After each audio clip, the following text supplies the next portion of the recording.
kita harus tanya kembali secara persis apa yang sebetulnya terjadi, kenapa dia sampai menangis. Terkadang ada hal di mana dia merasa misalnya kurang memperhatikan.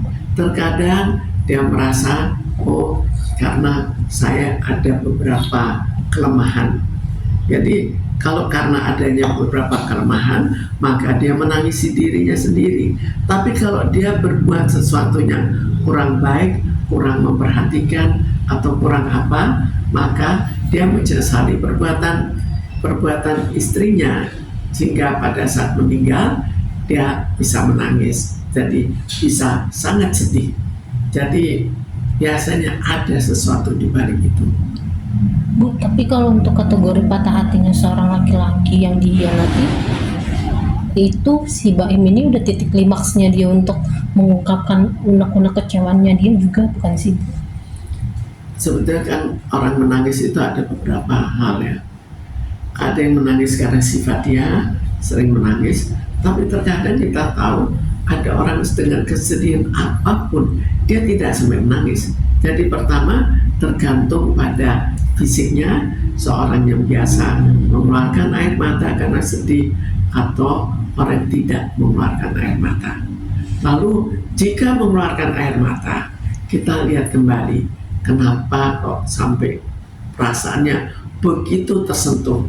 Apakah tersentuh karena merasa kok saya kurang memperhatikan sebelumnya, merasa tersentuh karena kenapa kok istri saya begitu, menyesali perbuatan istrinya.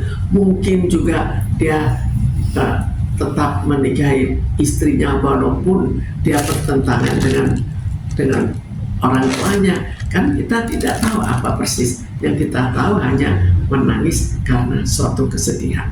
Bu, terkait dengan omongan netizen bahwa si Baim ini kan lebih mengarah ke raja prank ya Bu, suka membohongi publik juga dengan konten-konten yang tiba-tiba emang ngeprank gitu loh Bu.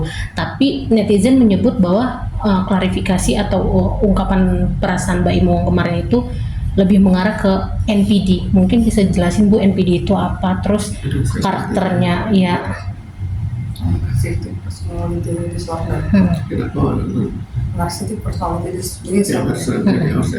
Jadi kita lihat gini. Jadi tadi kan disebutkan bahwa di luar seringkali prank di luar.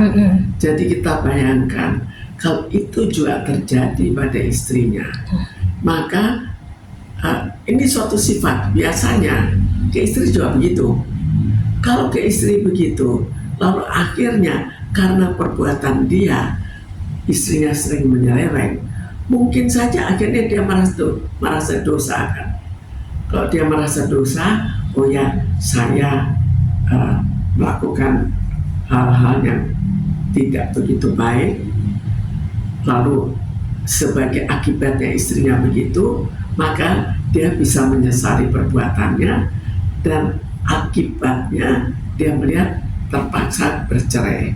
Jadi kesedihan tersendiri kan, kenapa waktu itu saya tidak mengekang diri misalnya. Ibu soal itu kemarin kan sebelum itu kan sempat tidak mau jawab pertanyaan, katanya kan sempat gak mau bilang karena dia mikirin anak-anak.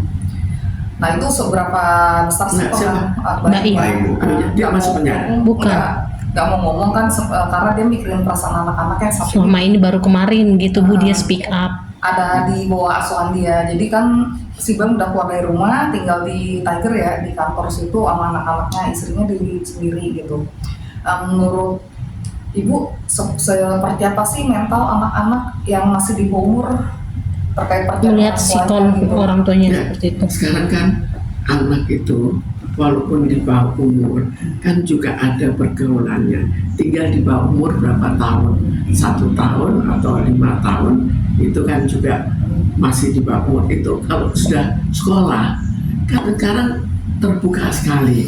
Seringkali ada teman-teman sekolah yang tahu, maka otomatis ini akan jadi dibuli-buli kan anaknya. Dan barangkali itu yang dipikirkan. Mungkin dia juga tidak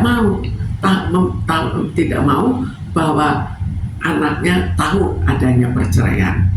kan kita juga harus menanyakan secara lebih detail. Tapi di sini juga Paula belum lama ini sempat memposting terkait dengan postingan Hana Nataki yang kayak jangan membuka kayak aib atau apa gitu. Itu kalau dari sosok si Paula ini sendiri, dia lebih tertutup atau seperti apa sih, berbeda dengan Mbak Im? Itu sifat orang. Ada orang lebih terbuka sifatnya, ada orang tertutup sifatnya, ada lagi demi untuk anak, ada lagi tidak peduli anak. Jadi semua itu merupakan suatu kombinasi yang dihitung akhirnya menentukan sikap apa yang dia lakukan. Tapi kalau dibilang pasangannya ini dia selingkuh karena kan omongan netizen bilang Mbak Im ini pelit gitu. Hubungan suami istri, kalau si pihak suaminya pelit, sebenarnya selingkuh udah nggak benar ya Bu, tapi dengan sikap yang dituduhkan pihak Mbak Im ke Paula. Ya, sekarang kadang-kadang sulit kita menentukan pelit atau tidak ya. Sekarang harus lebih detail. Pandangan orang bagaimana? Pandangan masyarakat pada umumnya itu dianggap pelit atau tidak dianggap pelit? Dia melakukan untuk apa? Untuk menyimpan untuk masa depan anak atau untuk apa? Bisa juga seorang istri tidak perlulah nyimpan untuk anak. Ada juga yang memikirkan anak saya harus saya berikan uang harus cukup, paling tidak untuk nambah untuk sekolah anak. Bagaimana kok tiba-tiba situasi ekonomi menurun? Seperti sekarang situasi ekonomi menurun. Kalau menurun terus, bagaimana? Jadi karena itu kita harus tahu persisnya bagaimana sih yang dianggap pelit, apa yang dianggap tidak pelit. Apakah untuk dirinya sendiri juga begitu, atau dia royal untuk perempuan-perempuan lain? Itu kan lain lagi, itu namanya bukan pelit, tapi ya kalau ke perempuan-perempuan lain kasih banyak, istrinya enggak, ya namanya kurang ajar ya. Tapi dia sebelum ungkap kemarin itu Bu, memang beberapa bulan lalu itu dia sempat spill dengan postingan dia terkait belum punya anak ya, didoain ya segera punya anak. Terus di situ disebut jangan ganggu istri orang ya. Berarti di situ memang udah ada konflik kan Bu dengan dia mengutarakan seperti itu. Ya, terkait postingan.